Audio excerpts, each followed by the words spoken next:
Welcome back to the Marvel Movie Minute, a daily podcast in which we explore the films of the Marvel Cinematic Universe 1 minute at a time. In this, our 4th season, we're looking at Kenneth Branagh's 2011 film Thor. I'm Matthew Fox from theethicalpanda.com. And I'm Andy Nelson from the Next Reel Film Podcast. Today we're talking about minute 43, which begins with Loki calling for help and ends with Hold My Beer Guy telling Izzy what happened. Joining us on the show today, as all this week, is Austin Tichenor, creator of the Shakespeareance, co-artistic director of the Reduced Shakespeare Company, and producer and host of the Reduced Shakespeare Company Podcast. Austin, I gotta ask, you're obviously so interested in the Shakespearean world. You spend a lot of time with people who are. Do you remember when you first found out that Kenneth Branagh was directing this comic book movie and wanted to do it as a kind of because of the Shakespearean elements? Like, I'd love to hear kind of what was the thought among Shakespeare people when they heard a Marvel comic was going to be turned into a Shakespearean drama? I don't remember where I was, but I do remember when I heard the news, I went, oh, God, that makes sense. That makes sense to me because Thor is a larger than life, I mean, he's the one who speaks in an old English tongue, for goodness sakes. I mean, he's absolutely a Shakespearean character, even though he's from Norse mythology. So, I mean, it made all the sense in the world to me. And what's nice about being in the Shakespeare community that as I've become in the last, 15, 20 years, is that, yes, there are some really serious poopy Shakespeareans, but the vast majority of them are huge nerds. Just fantastic, great nerds. So these sorts of intersections are not scary. I mean, I remember when I first joined the RSC in almost 30 years ago now, in 1992, we were performing our only show at the time, The Complete Works of William Shakespeare Abridged. We would get the question all the time, oh, do you think Shakespeare is spinning in his grave? And of course, our answer was no, but we don't get that question anymore. I mean, somehow in the last 30 years, people have become much more used to the idea. I mean, I'm not the person to ask about the Reduced Shakespeare Company's legacy, but I do think that one part of it is that we have taken him off his pedestal slightly so that people can enjoy him and play with him and make fun of him and be irreverently reverent towards him or reverently irreverent towards him and still respect the work. And I don't know, I think one of the great things about loving a thing is loving its flaws as well, acknowledging its flaws. So the people I tend to see and hang out with the most are the ones who work on Shakespeare and his relation to pop culture, despite his problematic elements, and they choose to try to reckon with that in every production that they do or paper they write. It's wonderful here. I've definitely seen that, and I have to imagine that what Kenneth Branagh did with this movie was probably one small part of it. Well, and I think Branagh is a great example of a populist. He's absolutely a populist as opposed to an elitist artist, if that makes sense. So, I mean, those are wild generalizations, but I think it's true in Branagh's case. Well, look what he's doing with Agatha Christie. I mean, I think that's exactly the sort of stuff that he latches onto. I mean, I remember when Much Ado About Nothing came out, I was in high school, I think I was 17, and it just all of a sudden came, like, all the guys I knew, it was like, hey, if you want to impress your date, take her to this movie, and because it was like, it was, oh, it's Shakespeare, we're going on Shakespeare, where I must be, such this grandiose guy, but also, like, it was a popcorn film. It was just this beautiful, beautiful rom-com with, incredible acting. Yeah, no, absolutely. I mean, it's people who don't work with Shakespeare a lot forget Shakespeare was always a populist. He only began to get into get rarefied into high culture in sort of the 19th century when there began a lot of specific societal gatekeeping, where you started charging more tickets for the rich people and giving the poor people separate entrances. So the great wouldn't have to rub elbows with the great unwashed. And yet one of the great appeals of the Shakespeare's original theaters where he performed, the Globe, the Rose, the theater, it was a place where the great did literally rub elbows with the great unwashed. And that was part of it. It was a great meeting place for people on all levels of society. I grew up in New York City, where Shakespeare in the Park, which is totally free, was a thing. And now it's become, now people pay people to stand in line, and it's become a little more elitist. But when I was 16, one of the things you could do is there was this great collection of rocks in Central Park on the other side of the theater. And I probably saw Patrick Stewart in The Tempest 30 times because we could just sit up on the rocks and look down into the theater and we didn't pay a dime. And it was just, anyone could come and go. It was wonderful. So Perfect. We'll go into all that in just one moment after this quick promo. We love delivering content to our listeners that's free of ads that you just don't want to hear. We also love producing this show for you, but it does take time and cost money. Consider becoming a member for the season. Membership is just $5 per month, or you can get a discount if you join at the annual rate. Learn more at truestory.fm/Marvel Movie Minute.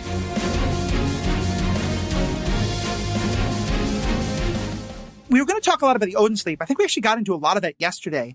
So I kind of want to just jump to, not even jump, but like we see Odin just kind of completely collapse. And again, just Loki's reactions. I mean, I don't know how many more times I can say Hiddleston's a great actor, but just I think all the feelings we've been talking about this entire week are just culminating in this moment for him. It's a very tender moment between a son with his father, especially after everything has just happened. It's like I love that there still is this moment of affection that he has and love. And so I find it to be a really powerful moment. I agree. And I also love it from a storytelling standpoint because you see Odin breathing. You could think he might be dead.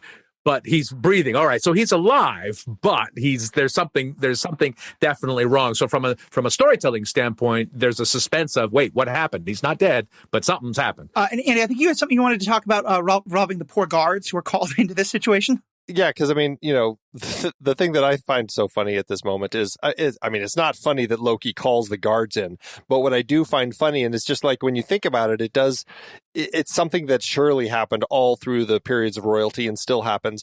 But you have these people who work as guards or whatever for much bigger figures, and for the last several minutes, we essentially have been watching this as a scene between two characters, not thinking about the fact that, lo and behold, there are actually several guards just behind the door, just in earshot range, surely hearing all of the screaming and shouting going back and forth.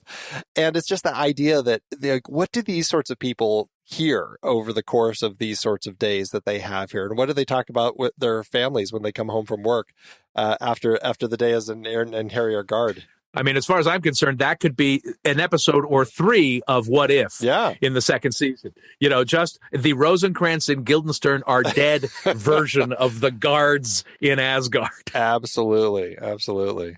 And that's a real life thing. I mean, I watch The Crown, which I love, and there's a couple of great moments of, whether it's Elizabeth and Philip fighting or Elizabeth and Margaret or later Charles and Diana. There's some great shots of like the guards outside the door hearing every word of the most elevated people of their nation, fighting like this. And my mother was a huge Diana-phile, and, half the books about Diana are written in part because those guards decided they would want to tell people what they heard, So the idea of the guard who will never mention a word about was, not so much anymore. But yeah, I think it would be the Rosencrantz and Guildenstern of this would be fantastic to see. What's great about the end of this, though, is that we go back to that fantastic God's eye view shot that Branagh has used so often throughout this film. And it's a great way to kind of put a cap on this last moment here, as we are directly above Loki and Odin laying on the steps with the guards coming down. And the camera is moving. It shifts into that Dutch angle, which also Branagh loves so much. I mean, it's a beautiful way to kind of put the cap on this final scene here. So then we get a transition. We go from Loki being upset and then rushing Odin's body out. Now we're back on Earth in this diner. And one thing we've talked about is that Branagh's trying to do something very difficult in telling, two very different stories on two literal different planes of existence, two different worlds. And for the most part, I feel like he does it quite well. I'm curious if you felt this. For me, this one transition feels incredibly jarring. I feel like I needed more time with Loki or with Odin or something else because the first 30 seconds, I'm like, I don't care about you. Take me back to Asgard. What did you feel when you saw this transition? I loved it because I guess I wasn't as invested as you, because I know it's a comic book movie and it'll all come out in the end, I guess. And honestly, I don't know the comic books that well, so I didn't know whether Odin was, I guess because he was breathing, I knew he wasn't dead now. So that sort of eased it for me. But also as you might expect, I'm a big fan of the comic relief, and to go from a moment like that to this diner scene is full of such great fish out of water comedy that I'm surprised Shakespeare didn't do more of, interestingly, because it's such, I mean, the fish out of water, it's great that you can have an epic Shakespearean movie and a kind of a dopey alien in America kind of comedy, and they all sell it so well. I mean, Portman, Skarsgård, Hemsworth, and the gal who plays Darcy, Kat Jennings. I mean, they're all so great at capturing the right tone, and I have to credit Branagh for that too, as well. Well, and Kat Dennings, I mean, she, when she works as Darcy and has just the way that she delivers her lines that come out about like the stuff with the Pop-Tarts and everything, and just like the shock, I mean, it totally amplifies the comedy because she is so dry with the way that she kind of comments on everything. I know, right? It really is fun, yeah. and I think it's brilliant, both because of how Darcy evolves as a character, again, talking about the WandaVision TV show, but also, and this isn't Shakespearean, but you're an expert in all old theater, right?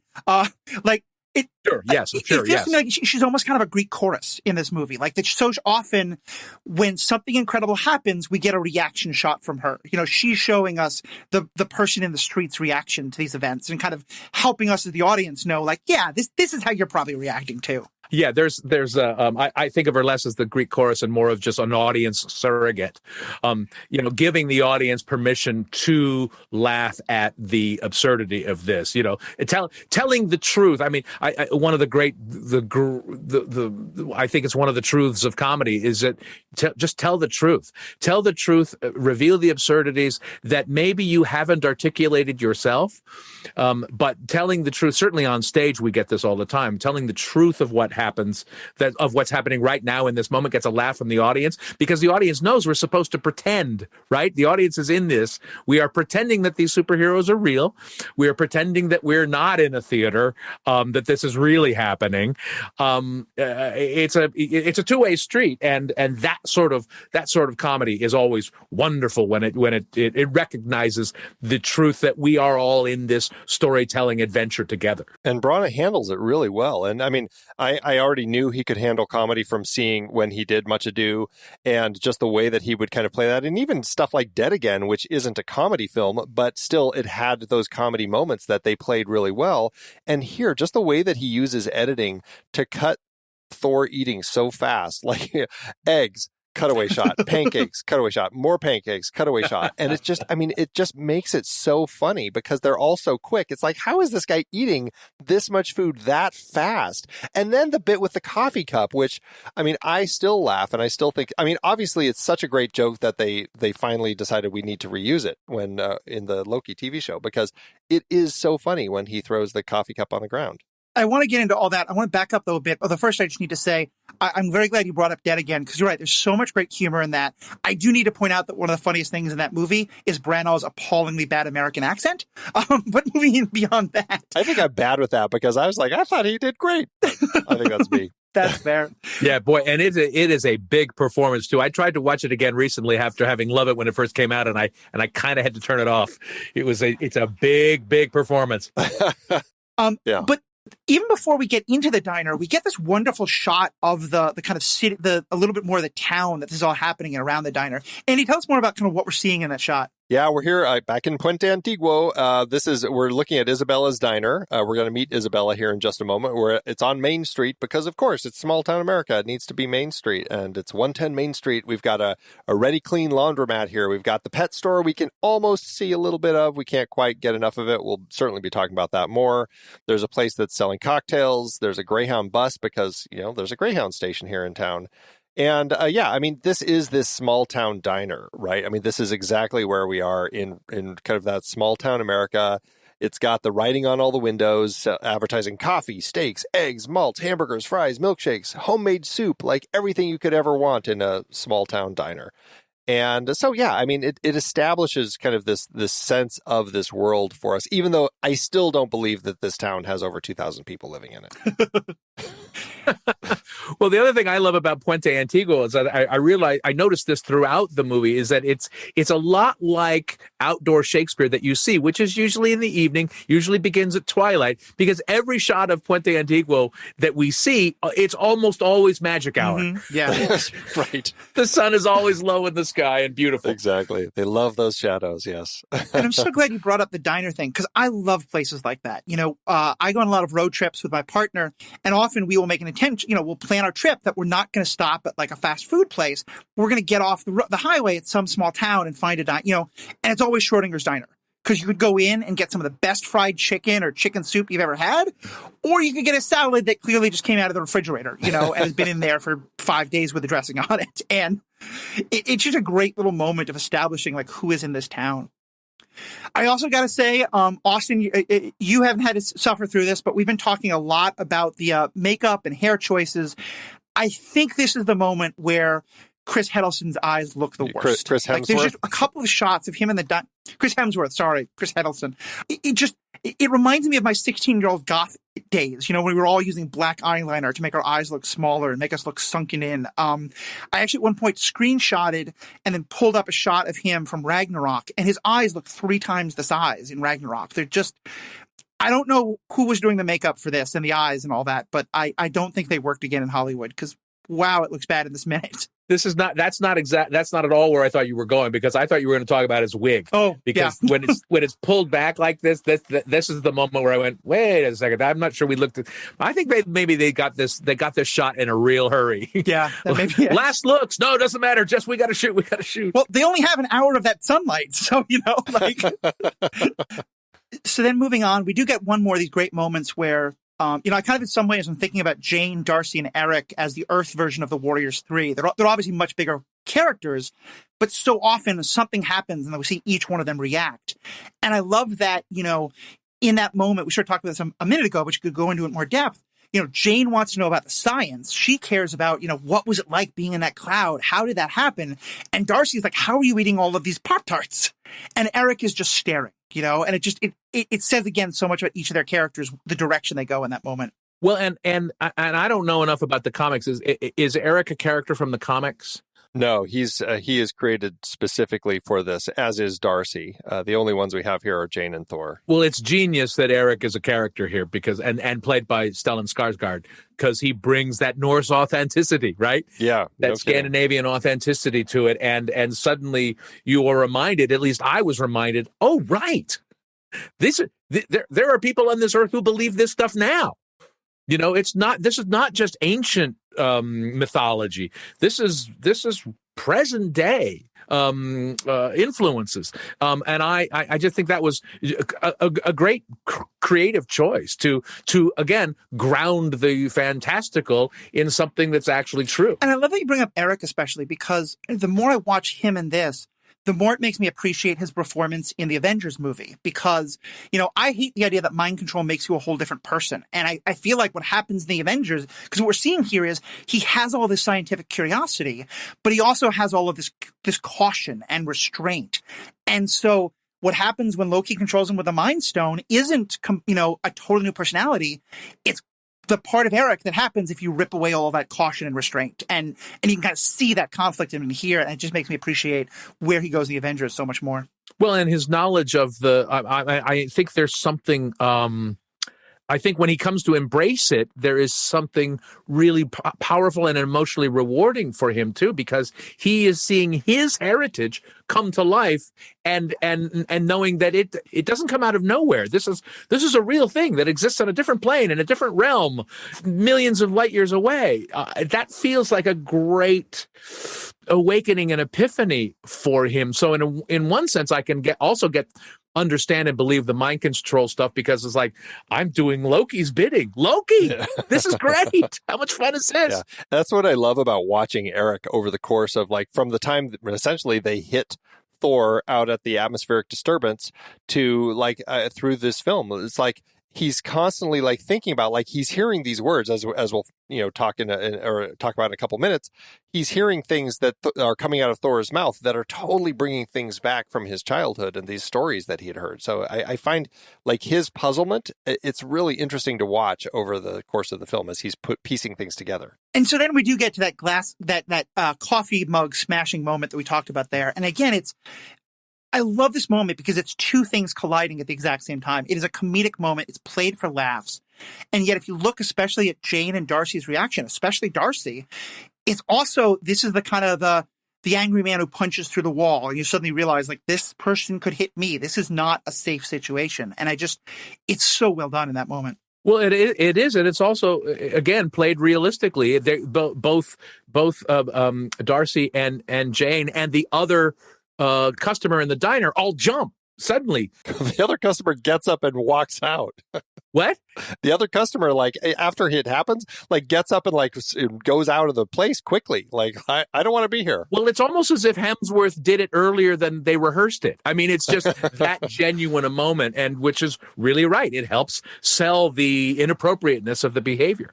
At 34 seconds, Darcy just has this look of, it tells me that, like, because up to now, she's always been the one who was like, yeah, I can tase him. He's pretty.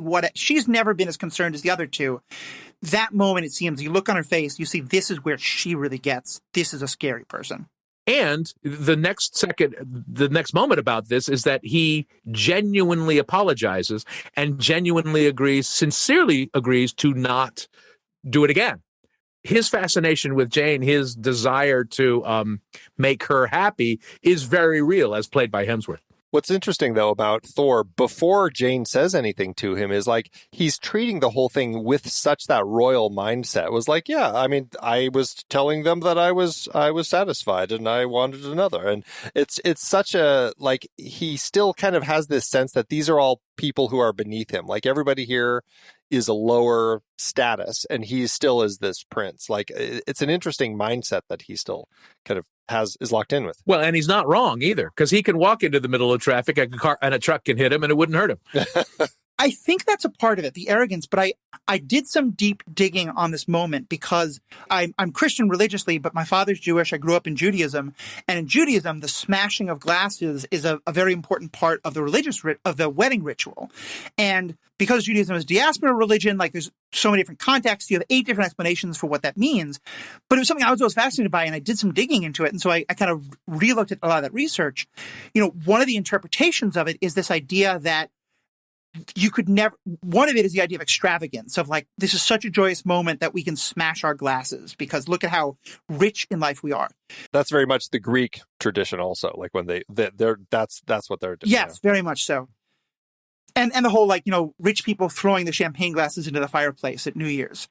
But the other tradition, well, there's like 9 traditions, but one of the other ones that I found and did some more digging on is the idea that in this moment, the glass holds so much joy, it could never hold that kind of joy again. And so we'll get, we're going to smash it. And that I found was derived from an earlier tradition, which was kind of similar, which was the idea of, this glass could never hold something so perfect as it does right now. So no one should ever use this again. And that apparently, like, is maybe more folklore than reality, but the idea is it was kind of an understood custom. If, a lord or lady came to your pub or to your inn of the Middle Ages and they wanted to compliment you, they would smash the plate or smash the mug. And then, of course, they would replace it. But it was like seen as this high compliment of, I love this so much. This mug can never do anything. Give me another. And I think you're right. A lot of it's the arrogance, but I think some of it's the way he's just so like, but I did just ask for another. What's wrong? Kind of makes me think that maybe this is another, fish out of water cultural moment. I think there's some of that for sure. And this is the moment also where we meet Isabella, because she notices what just happened. She hears the smashed cup. This is Adriana Barraza. She is an actress who got a lot of notice in the mid 2000s. And certainly has been keeping busy, but interestingly, like, hasn't done. I mean, she's still in movies, TV. She's still kind of all over the place, both here and in Mexico. But I feel like when you look at what she's done on IMDb, a lot of it is the stuff that came out in the 2000s. So IMDb game, we love to do this when we get new performers here. And unfortunately, she's given so little to do here. Like you wouldn't even know that she's a character you're supposed to pay attention to. Certainly a lot was cut out from the script. I'm literally looking her up now because I don't even remember the character. Yeah. I'll just tell you, the 4 things that IMDb says she's known for are Babel, the film Babel, where she got an Oscar nomination for. That was kind of the big thing that came out for her back in 2006. Second up is Drag Me to Hell, which I absolutely love that film. I thought Sam Raimi was just having a lot of fun there. She played Sean Sandena in that one. And then Thor is number 3, even though her part is minuscule here. Last but not least is her part in Rambo Last Blood from just a couple years ago. So I can't say I saw that one, but yeah, I remember her face ringing a bell when you said to kind of pay attention to her, and the babble makes sense. I love that she's here. I love that she has this moment. I wish, again, that there was more of her. I mean, obviously they were casting an actress who had the ability to do a lot more. She's just given so little in this part. And then we have her, I guess, one of the waitresses come over to do the cleanup. This is not a person that I can't find her on IMDb at all. Her name is Melinda, according to her name tag, but I don't see anybody that looks like her on the cast list on IMDb. So I have no idea who plays Melinda at the diner. And going back to the interactions in the diner, Austin, I love what you said about he clearly, once he realizes what Jane is upset by, he clearly is affected by that, because one of the things that I feel like it's a little bit of a, Thor's not quite as bad as he may seem. A thing that comes up all the time is this idea, of, well, I hate that a person does this. I hate that a person does this. Okay, have you told them? No, they should know. Like, Thor should be paying more attention to the people around him, but we've seen that, like, he's been spoiled rotten as a kid. Everyone around him, no one's ever told him no. No one's ever said, actually, Thor, we don't like when you do this. And I think that's a real part of why this moment's so important, that you put your finger on, that Jane's saying, hey, I don't like that. And Thor's immediately like, oh, well, then I won't do it. That's fine. I think he has a consistent inability to read the room. Yeah, that's perfect. That's perfect. But again, it's like the choice of it's like Hopkins' choice to be gentle when he gives the news to Loki. I mean, as gentle as he could be. He could have played it any number of ways, but he didn't. He played it lovingly and sincerely. And I think Hemsworth is doing the same. I think it's part of Hemsworth's enormous charm. Also, because you have to buy into this romance between the two of them. And I think this is absolutely one of those fundamental moments where you begin to see that. And just in the way that you mentioned the fish out of water thing before, she says deal and he says, you have my word. Yes. And it's just such a, they are talking, English languages from hundreds of years apart here. Right, but meaning the same thing. Yes, and I love the colloquial versus the formal, it's great. It tells you a lot about their characters. Well, and also the delivery is, there's something about the way he delivers. Like, he actually pauses, takes a look like almost into her eyes very deeply as he says it, as a way to kind of firmly plant that commitment to what he's saying. I remember when I first saw Hemsworth, as maybe many people did, as George Kirk, right, in the reboot of Star Trek, and he had that great 5-minute opening scene, and I just sat there going, who is this guy, and why is he not the lead? And I like Pine. I then Chris Pine came on, and I was fine. It was all good, but I went, where did they find this guy? I think he's a really good actor, and I'm not sure he gets the credit for it that he deserves. I think that's true. One of the things I did as research is I went back on Rotten Tomatoes and just read a lot of reviews of this movie when it came out. And there was one reviewer, I forget who, but what they said was that they went into the movie based on the advertising and posters, thinking that the most important thing Chris Hemsworth was bringing to this performance was his pectoral muscles, which I will say are fantastic. I'm glad we got to see them. But yeah, I think a lot of people were just incredibly surprised that, no, he actually is a solid actor. And I do think in some ways it's hard for him in this movie because he's in the shadow of Hiddleston and Hopkins, who I do think are miles ahead. But especially in some of the later movies, but even, you're right, even in moments like this, you really do get to see he's not treating this as let me just show off my body and swing a hammer. He's really bringing his best acting game. Acting and comedy, yeah. Yeah, I agree. And So then at 48 seconds, we do get a fun moment that I thought was in an earlier minute. I think I'm just hallucinating, but maybe it's twice. But here we clearly see a truck drive by, and it just has nothing in the bed. So it's a clear reminder, like, yep, Stanley's truck. There's nothing in the bed. There is no bed. There's no bed. Yeah, that's what I mean. Yeah, the whole back of the truck. Again, as a person who works in car maintenance for a couple of years, I don't think that happens as easily as it would seem, but Yeah, right. fair enough. And then the minute ends with the return of Pete and, as I like to call him, hold my beer guy, drunk townie. Pete and Jake. It's world building. I love the idea of not just our characters have to say everything, but sometimes they're in a diner, people are talking, and you overhear random things. Well, yeah, and I mean, it very much ties back to what we had seen. It's going to be kind of fun to kind of have all of this connect now, and that's kind of where we are, where Jake and Pete come in. They're going to talk about the day that they just had, and we're going to learn all about what that is in the next minute. So it's a good setup. Well, and those Jake and Pete and that whole scene of them trying to Jake and Pete and Stan Lee and that entire sequence of trying to lift the hammer off the ground is a very Shakespearean comic relief with the rustic mechanicals, the local townies who are trying to do something that they're clearly incapable of doing. It's a tale as old as Shakespeare. So true. So I think it's a good time to wrap up. Any other last comments either of you want to bring up? I think we're good. Austin, we've heard a lot about the great stuff you do. We were talking earlier about we love feedback from fans. If people want to kind of respond to stuff you're saying here, give me your phone number. No, I mean, honestly, do you have a Twitter or, like other things that are for the fans to send comments to you? Here's my routing number and my PIN number. No, I'm easily reached on Twitter at Austin Tichenor. That's my preferred social media platform. But I'm also on Instagram at the.Shakespeareance. So I'm pretty easy to reach. Awesome. Thank you so much for that, Austin. And of course, for people who want to give feedback about this podcast, you can find all the links to that in the show notes. Thank you so much, Austin and Andy. Thank you to all of our fans, and have a good day. Until next time, true believers.